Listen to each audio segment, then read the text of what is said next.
All right, let's talk about the affordable housing crisis. Let's go. Affordable housing has become the defining challenge of this generation, not only in America, but across the world. Home prices. Home prices. House prices. Home prices. Home prices. Yeah, I was thinking about this the other day because I was looking through housing prices and trying to just find some of the cheapest places that I possibly could locally.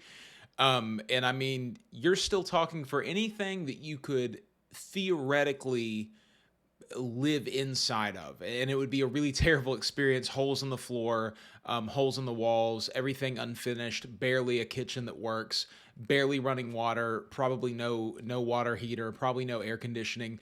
You're talking 35 grand in where I live, and where I live is a really the crappy market for houses anyways. I mean, it's not exactly the average home price here is probably something like 230, 260 instead of in other places where it's more like 400 to 500.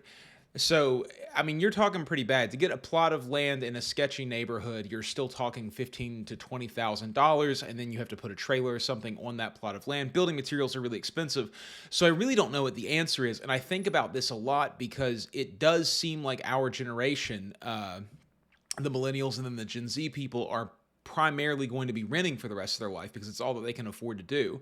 And that's just straight up not the American dream. There's so many benefits that come from owning a house, being that you can build wealth with it, being that you can, make a lower payment than what you would in rent, that you can have homeowners insurance, and just lots and lots of different things that you can't get whenever you're renting.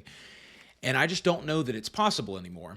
House prices have grown so much faster than wages that young people will struggle for years just... Well, they've grown extremely fast because there's so many people buying up houses all over the country that there are corporations who are buying them up to turn them into Airbnbs or to flip them, and people aren't able to afford them. I mean, it's insane that I live in a place where $38,000 a year is considered to be a really good job, and still the average house price is in the 200,000s. I mean, what are you supposed to do?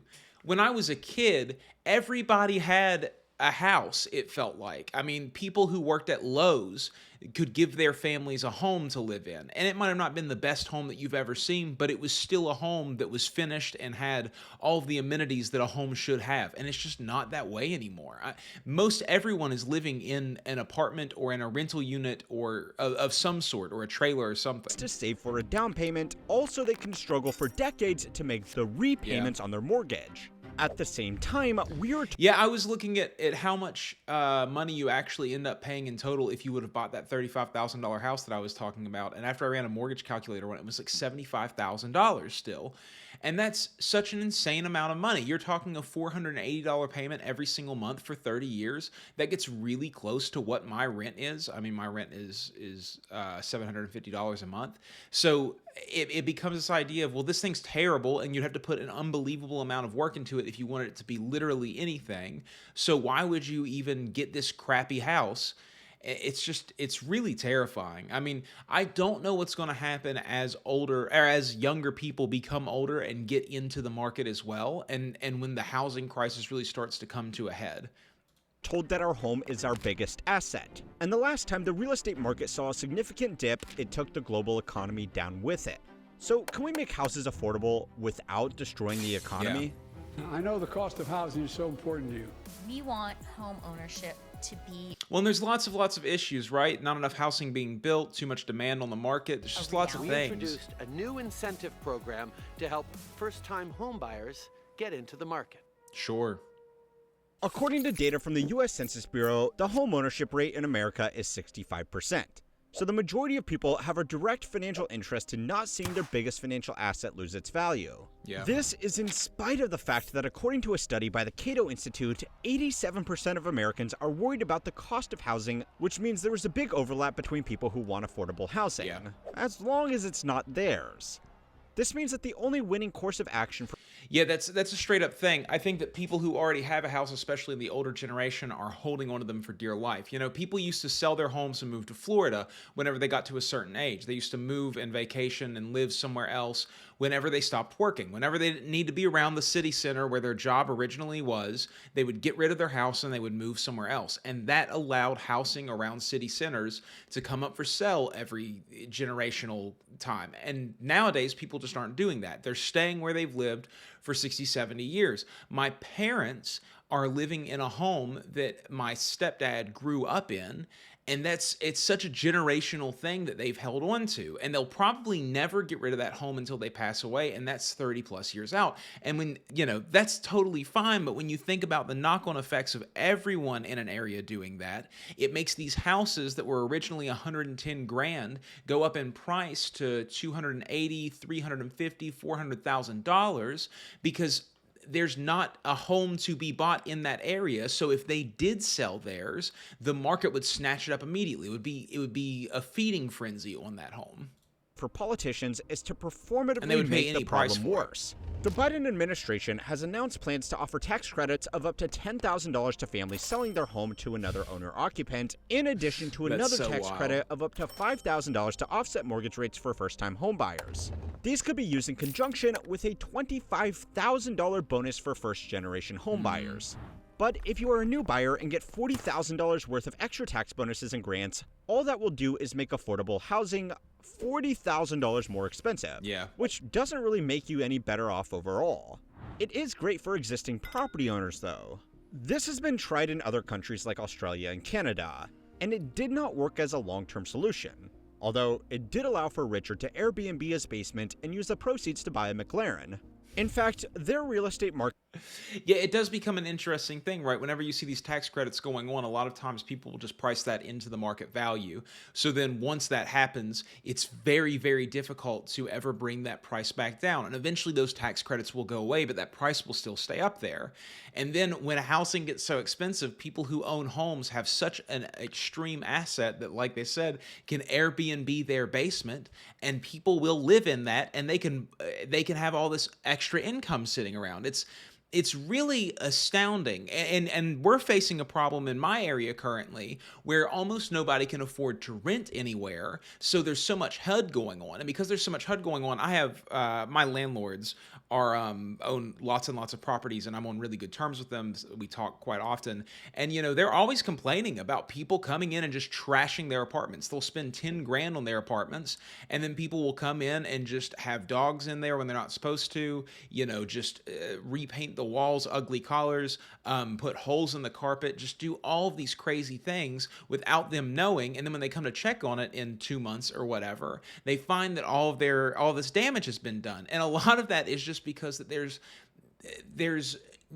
it's so hard to not have people who are on HUD rent from you because of the laws and the way that they've changed. And the people who are in there don't have any responsibility for the place that they're renting other than their security deposit, which I don't know how that works through HUD. But I'm assuming, it's 1 month's rent basically. And if they're paying they just don't care that much. So they just don't take care of things. It's such a sad thing to watch a bunch of really nice places around the area that I've lived become slums just because they're too expensive, so they get bought up by a management company, and then a management company just rents them out to anybody who will go in there, and then before you know it, you have one of those houses or multiple of those houses on a block that's just people, all rolling up in vehicles, coming out of their cars shirtless, doing drugs, leaving blunt wraps all over the place, drinking outside, causing ruckus, honking their horn in the middle of the night, just neighborhoods that just become difficult to live places for a lot of people. And then what do? You've been here for 10 years and all of a sudden it's this new situation. It's really bizarre. market is even more fucked than ours. Presumably, the only reason Patrick Boyle has filmed all of his videos in random offices and classrooms is because he couldn't afford the rent on his flat in London on his modest income as a hedge fund manager. Most policies that aim to give more purchasing power to new buyers really only benefit existing owners, even if it does let politicians score some easy points in the short term. So, if you can't make houses more affordable by increasing people's buying power, then the only option left is to make houses more affordable by lowering their prices. Yeah. This sounds simple, but it can cause some big problems. Well, it's really, really difficult to do something like this because there's a whole bunch of people who have already purchased a large number of homes. And if somehow you're lowering the prices of homes, what you're doing is you're lowering the market value of homes. So the homes that are already owned will depreciate in value. And that's dangerous because when there's a whole bunch of money sitting somewhere, say in homes, and someone has that asset on them, they are using that asset to stimulate the economy in certain kinds of ways.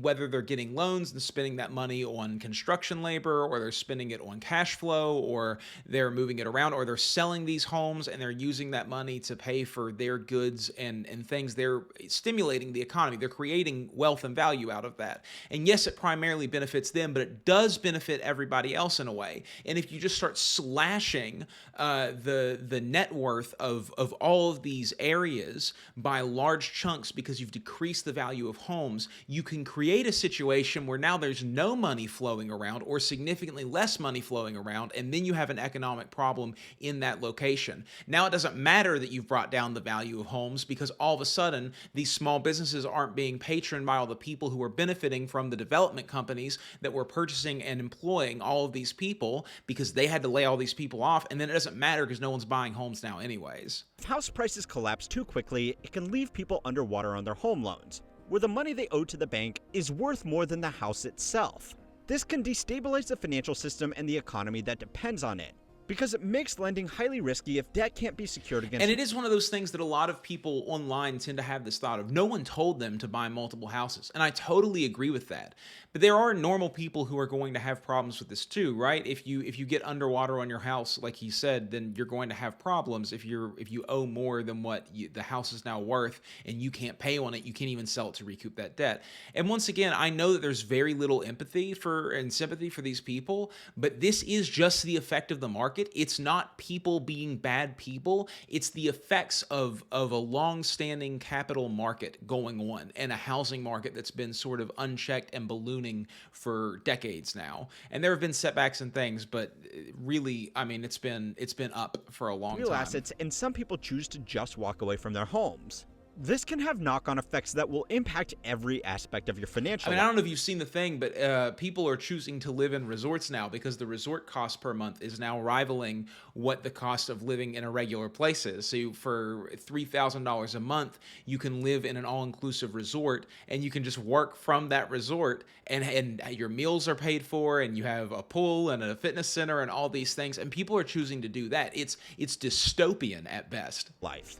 The people who will be hurt most At by a worst, it's housing crash apocalyptic. are people who have only just purchased their first home and still have a large mortgage on it, since they have the smallest equity buffer before their mortgage is worth more than their house. People who have owned their home for a long time and have a small or no mortgage won't be hurt and might even just enjoy the lower property taxes. Yeah. Sacrificing the people on the bottom rung of the housing ladder to let more people grab on isn't a good idea. No. And it weirdly doesn't even make houses affordable. This was the situation. It starts adding in more rules to the system, and I think that's a big part of what's going on currently that has me so flummoxed in this situation. Like, if you're a person who's trying to get your finances correct, what you have to do, the age old thing is that you build up your emergency fund, and then you pay off all of your debt by just attacking it like crazy. And then once you get your debt paid down, you start rolling all of that money back into paying off all your debt. And then once you get all that money paid off from your debt, then hopefully at that point you're living below your means because you've downsized and you've paid off all of these things. And then you take that money and you roll that excess into savings. You maybe picked up a second job during that time. You maybe started doing gig work. Maybe you got a raise, whatever allowed you to start doing this. Then you roll that money into your savings, and then you save up your 6 months of expenses. And then after that, you start putting your finances into investments, into buying homes and doing all those things. That's been the rule set for a long time. How do you do this thing of not being in debt and not being a struggle case? How do you do that? That's how you do it for a long time. You start adding more rules to the situation where you start knocking people off the bottom rung of society in order to let more people grab one. All of a sudden, you're just in a feeding frenzy. You're just in this Lord of the Flies type situation, and now you have to have more steps to gain security in this world. It's alarming that we're changing the meta way before most people have caught on to the meta that's already going on. And for many American households in 2008. Even though house prices in some areas more than halved, the actual rate of home ownership over that time also fell significantly. So just making houses cheaper isn't enough to make houses more affordable. Totally. Unless you look at some radical and not so radical solutions that won't be politically popular, but just might work. So, it's time to learn how money works to find out if you can make houses affordable without destroying the economy in the process. This week's lesson is sponsored by Brilliant. Brilliant is an educational platform I've designed never for used comprehending Brilliant what you before. learn. It focuses on I'm a big fan of learning education, strategy, though. starting with the fundamentals using interactive problem-solving activities. Learning and retaining knowledge like this is shown to be 6 times more effective. I don't find that gamifying learning has ever been good for me or worked for me. What I've found is the only way to learn is for me to do the work and put in the effort to learn. That I need to take notes. I need to really understand the concepts that I'm coming up against, and I have to just do the thing, and I have to force myself to do the thing. And that's a thing that a lot of people don't want to deal with, but I think that's the truth of than it. There is traditional no video streamlined, lectures. easy way to learn The courses something. available on Brilliant are If you carefully haven't ever crafted by learned how to world-class learn, that's educators, something you have to scholars, do. and professionals from leading organizations and institutions such as MIT, Caltech, Duke, Microsoft, Google, and more. Oh yeah, Microsoft. Want to know how the ChatGPT works? institution. Brilliant offers a wide range of excellent courses on artificial intelligence, including a course called How LLMs Work. The course is an immersive AI workshop that lets you experience and harness the mechanics of today's most advanced tools, getting hands-on experience with real language models as you explore how they work. With Brilliant, learning is accessible from anywhere using a computer, smartphone, or tablet. Brilliant provides opportunities to acquire real knowledge in just a few minutes each day with its captivating and enjoyable. I don't like that learning model. I don't think it is. I don't think it's one that surrounds you in it, that throws you into the deep end enough, and that this sort of what's the one that you learn languages on? Not Babbel, that was the old one. Duolingo. That I think it's the same thing. That or the coding one, Mio, or is that what it's called? I can't remember, or something.io. Those ones are just the same thing where you get a streak that's going and they're like, you haven't completed your streak today. Come on and learn. And you see people who've been on a streak for 2.5 years and they can't talk a lick of Spanish. I mean, it's just, it's not the way to learn something like that. You have to immerse yourself in it completely. Lessons, seamlessly integrating into your schedule whenever you have time. You to will try not have everything time. Brilliant That's has to the offer secret. for free for a full 30 days. They want you to Visit not take advantage of it. They just want you to get the free trial and forget about your subscription. You'll also get 20% off an annual. Unless they want to give me money, in which case Brilliant is an amazing platform, and it's the way that there I are learned everything solutions that I that know. can actually make houses cheaper and keep them cheaper. And the political will to take these drastic steps is growing every day. You see, this chart here doesn't tell the full story. The spike here wasn't a bunch of new people buying a home and then selling it again. It was mostly young people moving back in with their parents at the start of the pandemic. This chart only measures the percentage of Americans that live in. And that was such a big thing during that time. I mean, the amount of people who moved back home during the pandemic was astounding. And it's just because there was so much uncertainty about what was going to happen over the next while. The majority of people were laid off from their jobs. They didn't know if they were going to have any income coming back in. And whenever you're faced with a situation like that, your first immediate response is to move to the most comfortable and safe spot that you can. And a lot of people moved out in the next 4 years afterwards, but that's why you saw such a big influx. An owner-occupied home. It doesn't account for if they actually own it. According to data collected from the U.S. Census Bureau and compiled by USA Facts, the number of people aged between 25 and 34 still living at home with their parents peaked to an all-time high in 2020 and has remained near historic highs. Most young adults in this age group would prefer a place of their own. But house prices and rent have made it financially challenging for most and No, totally. I think that I've been very lucky to have moved out when I was extremely young. I mean, my first apartment that I moved into was $400 a month.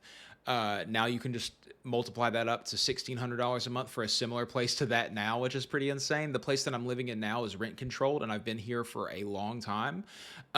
So that's why my rent is so cheap here. But the majority of people can't afford it. I mean, if you think that everyone tells you that your rent or your housing is supposed to be 25% of your total income, in order to have 25% of your total income from $1,600, let's just say $1,600, even though I know that the averages are much higher than that, so don't stomp me out here. $1,600, that's, $6,400 that you need to be bringing home every single month for that to be part of your income and worked into your budget properly. That's a lot of money. I mean, people are very unaware of how hard it is to get to a $6,400 a month place. That's $72,000 a year.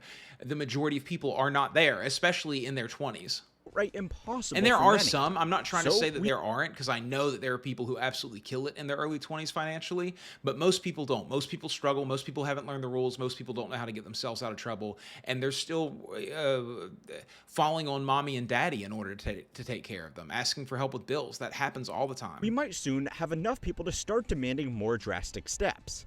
One solution that has gained a lot of attention in recent years is a land value tax that, as the name suggests, would charge property owners on the value of their land, but not on the value of the property as a whole. A land value tax doesn't consider the value of buildings and improvements on top of the land. It just accounts for the value of the land itself and charges whoever owns that land a percentage of its value every year, just like you pay a percentage of your income every year. There are details to be hammered out over exactly how much that percentage should be and if it should be progressive like income taxes. For example, someone that owns their family home on a lot worth $500,000 might have to pay 1% or $5,000 every year in a land value tax. How does this work out? But a wealthy landlord that owns 50 single-family homes that are collectively worth $25 million might have to pay a 4% rate or $1 million every year. With the right fine-tuning, this system... So it is an interesting thing. There's this odd, like, hobble the leader thing that's going on in America, especially. I can't speak for the rest of the world because I don't live there, but especially in America, there's a hobble the leader thing that's going on. And I don't hate it completely. I'm not somebody who has a lot of sympathy for the ultra rich, obviously. But one thing that I wish that we would do more is push financial literacy for young people over all of this stuff, that we would teach people how to get their finances correct and how to move up the ladder and be able to make smart investments and be able to look for opportunities and be able to solve problems. Now, that is something that is super, super difficult, and I don't know if you can teach everybody that. I don't know if it's a thing that you just have to be someone who happens to be the type of person that will take that information in. But we're not taught it whatsoever, and so many people get out into the real world, and before they're 26 years old, they are completely ruined financially. They have so much debt, they live only off of debt so that they have to stay in debt in order to keep going. They have no ability to push themselves to find new opportunities to allow them to pay down that debt, and they're basically just stuck for the rest of their lives. So you get to a situation like this. I mean, I think we have another problem in America that we're not talking about, that is, even if houses were $150,000, that the majority of people around would still not be able to afford them because they don't know how to make their finances work. And that's a huge problem. I mean, it's just such a problem. There's so little hope in America that people are just absolutely living paycheck to paycheck, even living in the cheapest 7 roommates situation that they can possibly find. And it's just because people are unable to and are not trying to control their spending in any kind of way because they don't think that there's any reason to, because they don't feel like any kind of help is coming for them whatsoever. And that's because they haven't been shown how over a long period of time you can dig yourself out of holes and even get ahead. And that's a dangerous thing. I'm not trying to preach that everyone here is lazy and that they don't know what they're doing and that's the problem. That's not what I'm trying to say. I'm not saying that it's their fault, because it's definitely not. It's a systemic issue just like everything else in America is. But at some point you have to realize that both sides have a piece of the puzzle and you have to put them together in order to solve the puzzle. Which was first popularized by economist Henry George, promises to fix a lot of society's problems, including housing. In his most famous book, Progress and Poverty, George argued that a land value tax could be a country's only tax if it was managed well enough. The name of the book sounds about as depressing as your average How Money Works video. Yeah. But it became so popular in the late 19th century that an entire political movement grew up around it, today known simply as Georgism. Supporters of Georgism make some big promises, but for now you only need to focus on one aspect, which is that it should make housing more affordable. Adding a tax to something to make it more affordable might be a little bit counterintuitive. But if landowners have to pay a portion of their land's value every year in tax, they have a strong incentive to maximize returns on that land or otherwise sell it to someone who could. Totally. And the majority of people who are out here owning all of these homes are just trying to take it to the peak so then they can make the absolute bomb of cash off of it. Or in a lot of situations, they're just trying to have as much value as possible so that they can leverage that value to get them into other things. You know, if you own all of these homes and you bought them at 10% of what they're worth now, or if you bought them at let's say 50% of what they're worth now, and they've boosted way up, you've all of a sudden on paper made all of this money. Your net worth is significantly higher, and now you can use that to take out loans and to move on bigger business ventures. And so people don't really have any incentive to actually sell things. And in fact, most of the time, I think that they don't want to sell them. They are using them primarily as assets. And that's why they're becoming all Airbnbs and everything, because then they turn profit. And not only do they have the asset of the home, they also have a small business built off of that home. And so you get this really self-serving system where the goal is to own as many houses as possible. The goal isn't to sell houses the way that it used to be. The land value tax on a completely empty lot should theoretically be the same as the land value tax on a lot next door that has a 50-unit apartment. And now we're seeing a whole lot of places that are being built as subdivisions. So all of these places are now being developed, but they're in places that are far away from city centers, far away from jobs, and they're not even being purchased. They're just sitting vacant, and the grass is growing up around all these developments, and the infrastructure is already falling apart because they just can't sell them because they're not valuable assets. And the only people who are buying homes are people that want to buy assets. But the market price is ridiculous, so people who want a home can't afford those homes. Do you see how it all works together? Do you see where the problem becomes super duper complicated and everyone's be like, well, why don't they just make them houses cheaper? Why don't they just make them houses? Why don't they just give people these houses? Because they can't just make the value of something lower, because then it lowers the value of everything else around it and has these enormous knock-on effects to the economy at large. And then all of a sudden these companies listen, I know it's their fault, I'm aware, but now we're in this situation. We don't have laws to stop it from happening, but then all of these people who are invested in this property lose their value, and then all of their businesses start failing, and then net worth starts moving away from these places, and then all of a sudden you have an economic crash. So we're like playing a game of Jenga, just trying to see if this tower will not fall for some reason. Building on it, collecting 50 sets of rent. The owner of the vacant lot is motivated to either sell their land or build something on it to generate income to offset the tax that they are paying to own the land, because they pay the same tax no matter what. This could act as a way to discourage vast landholding purely for capital appreciation, because it makes it a lot less profitable to sit and hold on. Yeah, if you're spending $1 million every single year in order to hold on to this land, then all of a sudden that $1.2 million that you gained isn't as profitable. Onto empty real estate. A broad land value tax could also offset income taxes, which means regular working people will have more disposable income to put towards. That would be good. I always think that income tax is insane. I mean, the idea that you're getting charged 30 to 40% of your money, especially when you're making more of that money, is wild to me, because most people need that entire paycheck in order to survive. I often do the math. So like, most jobs around here that I would be able to get are $16 an hour jobs. And that would be fine if I could work 80 hours a week, but they won't let you do that. They'll only let you get 32 hours a week because they don't want you to have any overtime. And just at that point, you're losing so much of your money. You know, if you're making $16 an hour and you're working 30 hours a week, then you're only bringing home, what would that be? Like, let me pull out a calculator so I can pull these numbers up. It'd be like $480, right? That's what 30 times 16 is, I think. $480. I didn't pull up a calculator. A month, or a week, and then you multiply that times 4. Let's go ahead and make that an easy 500 each time. So then you get $2,000, and then you lose 30% of that. That's going to be $400. So you're bringing home $1,600 basically. You're ripped, bro. Like, that's no money at all. $1,600 would necessitate you to be, if your housing would need to be, what, $400 in order for it to be 25% of that? That's a ridiculously low amount of money. I mean, $2,000 isn't much better, but $500 a month is better than $400 a month for housing for sure. Buying houses. Traditional Georgism actually argued that a land value tax could replace income taxes entirely. But even if you don't believe that is possible, it would still help. It would be $600. If the average house is worth $1 million, that is not actually a problem if the average worker is making $250,000. But in reality, house prices have massively outpaced increases in wages since the 1970s. A land value tax could rebalance this in 3 ways. The first way is by reducing income taxes, since the government would get an alternative source of revenue. It's up to you to decide if they would really pass that along, though. The second way is by making real estate a less The answer for attractive that is buy and hold definitely no. investment, pushing more supply onto the market by One day I'll make a video about government and the idea of what's going on in that people have this weird concept that the government is this thing that is built to absolutely take care of us in some kind of way. But the government is a power grab constantly amongst multiple groups of people, some of which who are elected, some of which who are hired, that set up stations of power within the government, and they're trying to wrest more and more budget from each other out of these tax dollars.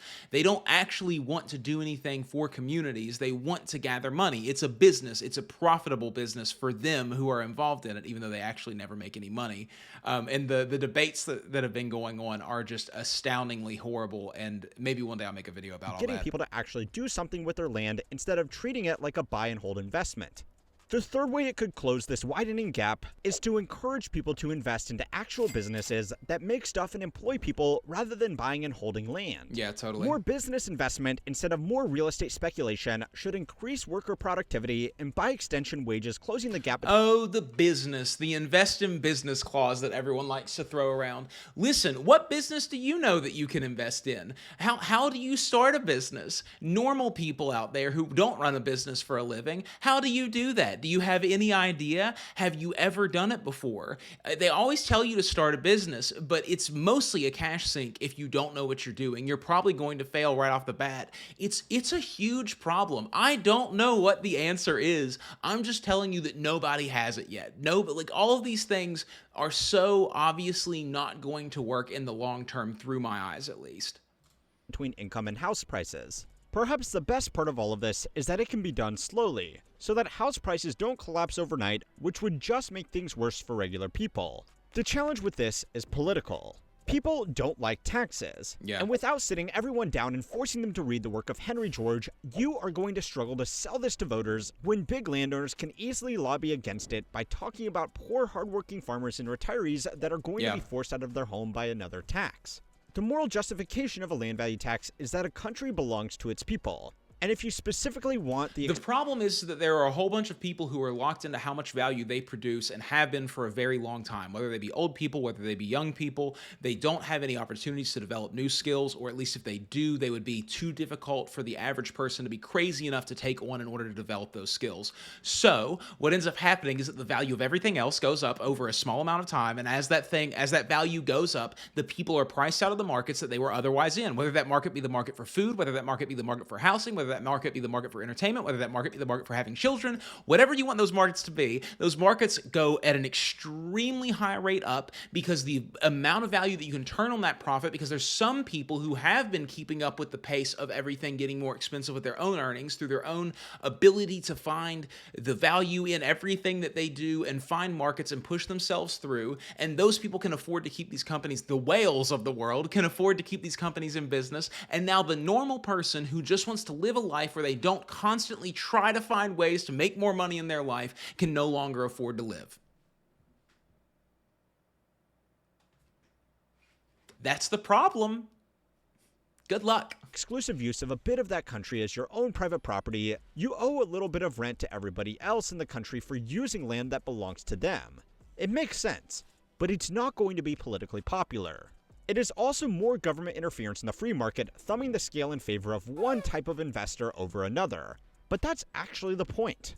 Even if widespread land value tax is never going to happen, at the very least, taxes... I think my biggest issue with all of this is, at the end of the day, that the idea of the American dream is that the pie is supposed to grow bigger, and as the pie grows bigger, the slice that you've already gotten is supposed to naturally grow bigger with it. The quality of life for working a specific job is supposed to increase naturally over time. You should be able to be a welder, and you should, with that welder job in the 70s, have been able to own a home.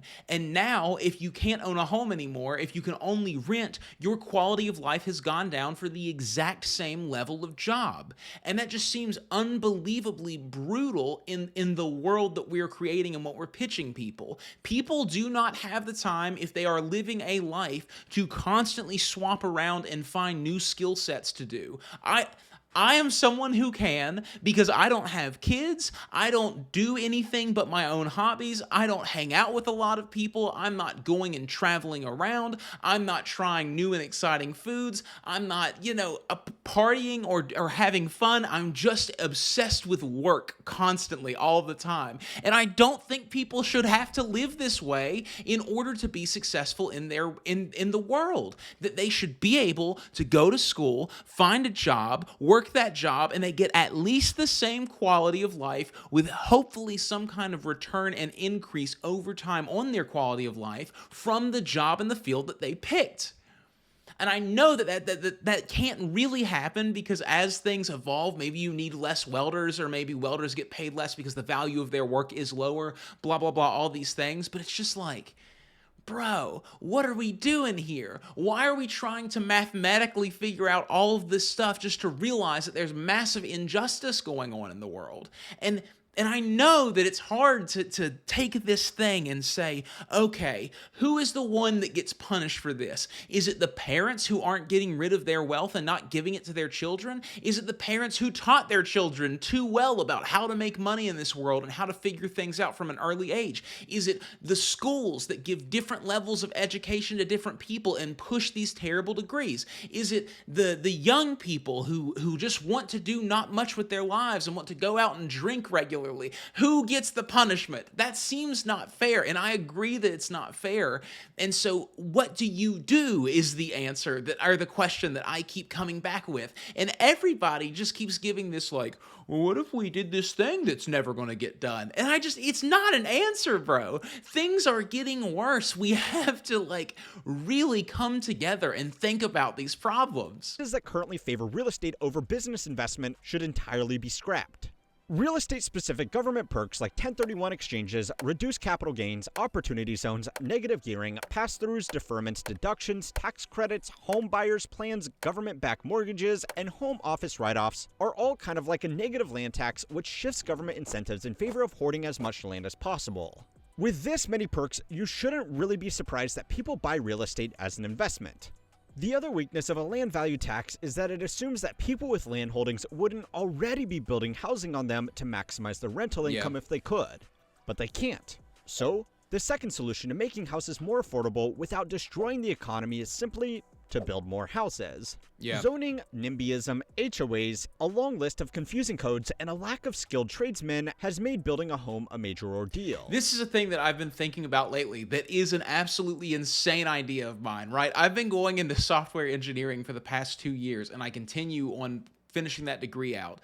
And I own a business, and I make YouTube videos and blah, blah, all this stuff, and I'm a musician. But I'm just thinking to myself, maybe we just need people who can do flooring. Maybe we just need people who can do lights. And I know that I'm not going to go because I tried to be an electrician at one point in time and I just didn't stick with it. But maybe I should just try to find some kind of construction company and just become a skilled laborer.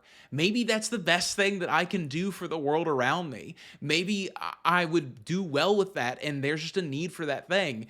And maybe a lot more of us should look into those kinds of fields for that reason. Window washing and all this nonsense, selling stuff, whatever, that doesn't really help anybody. But maybe you just need more laborers who can make the work cheaper because there can be a higher market for the laborers. I don't know. The sign of a successful economy is that it can produce things like a computer, a car, or a house efficiently and for a competitive price. We have convinced ourselves that houses are somehow special, and that them being limited and expensive is a positive characteristic. According to census data, America is building fewer houses today than we were in the 1970s, even though our population has almost doubled. Building houses does more than just increase the supply of an essential commodity.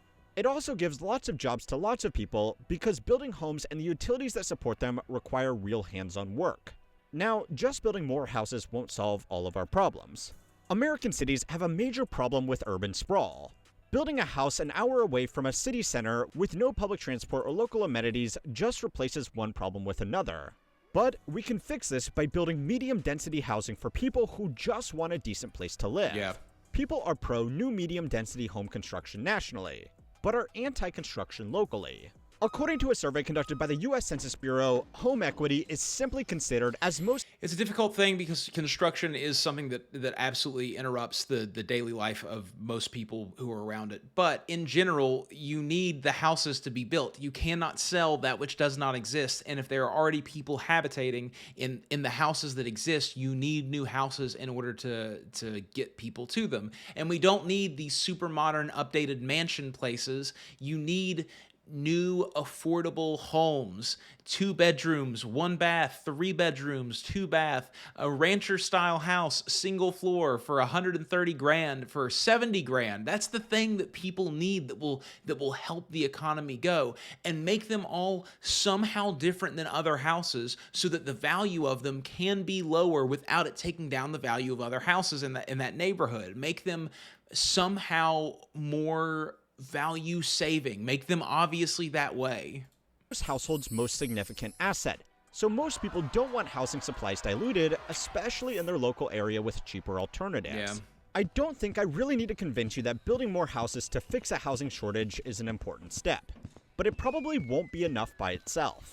China has built more houses than any other country on the planet in the last 20 years, and they have homes that are even more unaffordable than ours. Sheesh. Yes, they have a lot of people, but their building spree more than made up for this. China built so many new homes that thousands of new developments and millions of apartments are sitting empty in so-called ghost cities that exist just for people to own a home. In China, a home is not just people's biggest investment. It's their only You can't even own a home in China, right? Can't you only lease it for 99 years? Isn't that how that works? investment. According to an analysis by JP Morgan's private banking division, Chinese real estate was the single largest asset class in the world as of 2021. And that's exactly the problem. It was a financial asset first, and a place for people to live second. A lot of the housing constructed in China in the last 20 years you couldn't even live in. It was an empty concrete box with no utilities in a tower with no people. Wow. It was a financial asset in the world's biggest filing cabinet. But learning from those mistakes can show us the third way to make housing affordable without destroying the economy. China is experiencing a significant slowdown because of how much emphasis they put on real estate as a financial asset. But here in America, we are making the same mistakes. Companies are turning family homes into financial assets that can be bundled up and traded on securities markets like stocks, bonds, or options. According to data from Redfin, investors purchased more than a quarter of affordable homes sold in America last quarter, which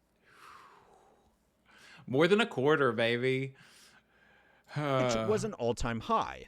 Investors include anybody from someone purchasing their first investment property. People are so proud of themselves for doing this kind of thing, by the way, and I just find it to be so bizarre, the way that it's, oh, look at how smart I am for making money this way. And it's just like, bro, anybody could do that if they just had the disposable income. All the way up to Invitation Homes buying their 100,000th home. The number of single-family homes owned by large corporate investors is still less than 2% of total housing stock and a small share of home purchases. But before COVID, it was less than 1%. Whatever the investor looks like, real estate has become too attractive as a financial asset because there's so many problems with owning investment properties, with being a landlord in general. And I'm not about to go on a tirade about how landlords are terrible. I think that's a really cringy thing to talk about and to think about. But one thing that is true and that you notice a lot, especially living in a rental property, is that if there are problems with the rental property that don't long-term affect the value of the home, say there's water leaks, there are drafts, there are things that increase the utility cost of living in this home or decrease the comfort level, say the hot water tank doesn't work super well or the air conditioning doesn't cool super well, it makes this home less good to live in and also more expensive to live in. But because the discomfort, and the cost of living in this home is not being bared by the person who owns the home, they have very little incentive to fix those problems because it's not actually decreasing the value of their property in any kind of way. You're still living in it and still dealing with all of those issues. So then it's a fight of how do I get them to fix all of these leaks so I don't have to pay $160 a month for my water bill and I can pay $50 a month for my water bill the way I want it to be without raising my rent a crazy amount. So then it becomes this thought of, do I need to hire plumbers? What is my responsibility in this situation? You ask and they don't do that. It's such a weird dynamic that you live in whenever you're renting a property from someone who is there just for the investment of that property. Rates are high, and the government has demonstrated that they won't let prices fall, precisely because the real estate market has become too big to fail. Definancializing real estate could be as simple as an outright ban on corporate ownership of family homes. If my community polls are an indicator of national sentiment, it's one of the first solutions that would be politically popular. Just reining in lending could also put the brakes on property investors who see real estate as a... It's such a terrifying thing to me that an outcry of people who are perhaps undereducated on a topic and the knock-on effects of which it will have to pass a law on that topic can complain enough that it will change the landscape of the economy completely. That is a somewhat terrifying thing to me. And I'm not saying that it's a bad idea. I don't know if it's a bad idea, but I guarantee you that the people who voted in that poll also don't know if it's a bad idea to outlaw corporate ownership of homes. Way to leverage their way into an overnight fortune by extracting rent rather than investing in something productive. To be fair, the financial system is just as guilty. If you want to take out a 5-to-1 leverage position to start a business that will employ people, a bank would laugh you out of a branch. Yeah. But ask for a 50-to-1 leverage position on a home, and you will have financial firms fighting for your business. Now, I am going to be writing an op-ed about what happens if we let house prices keep going up over on my free email newsletter Compounded Daily. You can sign up to read that using the link below. Now, the bonus force solution to unaffordable housing is to fix our overly complicated tax code, so go and watch that video next to... Well, guys, this was a good video. How Money Works always makes good stuff, and it's a bleak situation. It's difficult to come on here and talk about this kind of stuff because I know that it sounds like a bleak situation, and in a lot of ways it is. And the only advice that I have to give to anyone is just to hang in there, to figure out your own personal finances, to figure out some kind of situation that is affordable living no matter what that situation is, to try to let go of your ego in these kinds of situations and to take a realistic look at your own perspective, because regardless of what we want to have happen, regardless of what we hope is going to happen in the future, that the truth is that those things may never come to pass and you will still be responsible for the situation that you find yourself in. So you have to figure out some kind of steps to work through this situation yourself. And that's a really, really difficult thing. And I know that it takes years and years of your life, but I guarantee you that you're smart enough to do it. And I guarantee you that you can find possibilities and you can find opportunities for yourself to get through those things. And that's just a decision that you have to make, that you're going to start controlling the outcomes of your own situations, and you have to go through those and you have to figure those out. That might not look like home ownership. That might look like figuring out a roommate situation. That might look like getting another job. That might look like doing gig work and sacrificing free time and having a worse life now, but figuring out these things and then using this sort of the increase in your capability that you will find through forcing yourself to go through these situations, using that as leverage to move yourself to a different place later on in life where you don't have to work as hard might be the answer. But I know that answer is not for everybody, so you have to do your own work and figure out what it is that you need to do to change your life yourself.